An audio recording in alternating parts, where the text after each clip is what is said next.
So I know I haven't been on here much, and I'm sorry about that. I don't have a very big following, but I know that sometimes it's nice just to see a friendly, familiar face. If you don't already follow me, you're more than welcome to hit the follow button. Spoiler alert, my posts can be random, sporadic. It's just how it is. I will say I'm a single mom, I'm a therapist, but I have been thinking about trying to post things that include more mindfulness and just co-regulating essentially, because I am trying to regulate right along with you with everything that's been going on. But today I wanted to share some wisdom, I'm hoping. Some things at least that have been floating around in my head that, I don't know, I just thought might be helpful to some of you out there. Because I know I see in my clients, I see in the people around me, I see from people on here the overwhelm already, right? We're what, roughly 2 weeks in, and it's exhausting. And I understand. And I've been trying to kind of figure out if I'm in denial about my own exhaustion or if I'm not as exhausted and overwhelmed, why exactly that is. I mean, sure, part of it's like, gotta keep it together, keep calm and carry on for my kids, for my clients, and, certainly for myself. But I think we're all trying to do that. So why does it feel different? I think maybe a little bit for me. So I know I had seen some posts early on, people saying things like, it doesn't feel the same as 2016. I am not shocked anymore. But I think over time, it's even probably worn some of those people down. I feel a little bit different.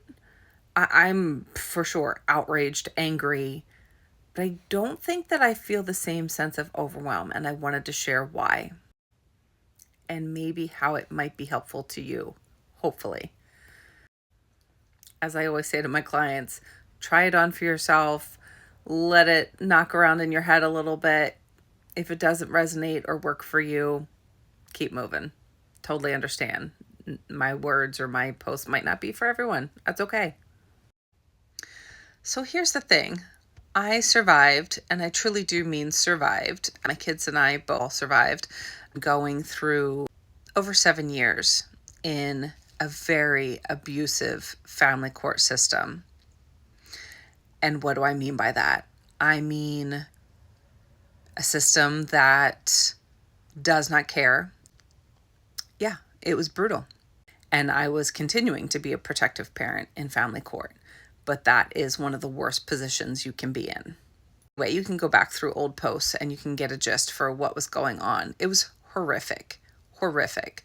And when I say over 7 years, I don't mean like, oh, every once in a while we had a court date. I mean, it was every week, often every day, of emails and reports and reunification counseling sessions and yes, court hearings and filings that I had to read through that were full of lies and trying to take the children away from me, even though I was a Sunday school teacher, a therapist, a school social worker, never had more than a speeding ticket, never done a drug in my life.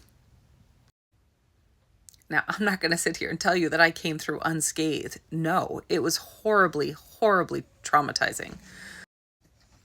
But because of that, what is happening now in the United States, what is happening now under Rump, because that's what I call him, those are the only letters left in his name that still match his original family name, it doesn't faze me so much because I know what it is to live in horror and fear. So what is the wisdom I want to share with you? Sorry, this is a very long post. Essentially, I want to say, find a way to stop being so shocked. Find a way to carve out your own niche of life, to find a way to balance being engaged, being informed, and living your life. This whole situation is traumatizing for all of us, and for some, far, far more. And my heart is breaking for immigrants, for people of color, for children, for women. I mean, basically everyone but white men, especially affluent white men, right? If you are anyone but them and you support Trump or supported Trump, he does not care about you. He does not. And honestly, by affluent, I mean like really, really affluent, like at the top. Probably the one percenters. Otherwise, he does not care about you. He will not protect you. You need to start wrapping your head around that. In terms of the benefit of what I lived through, I need you to understand that this barrage of horror will wear you down. It will. You have to fight like hell to maintain your health and to maintain some joy and some life beyond what he is doing. I'll see you in the next one. And I'm hoping to bring you some mindfulness to help you through it. Follow along if you're interested.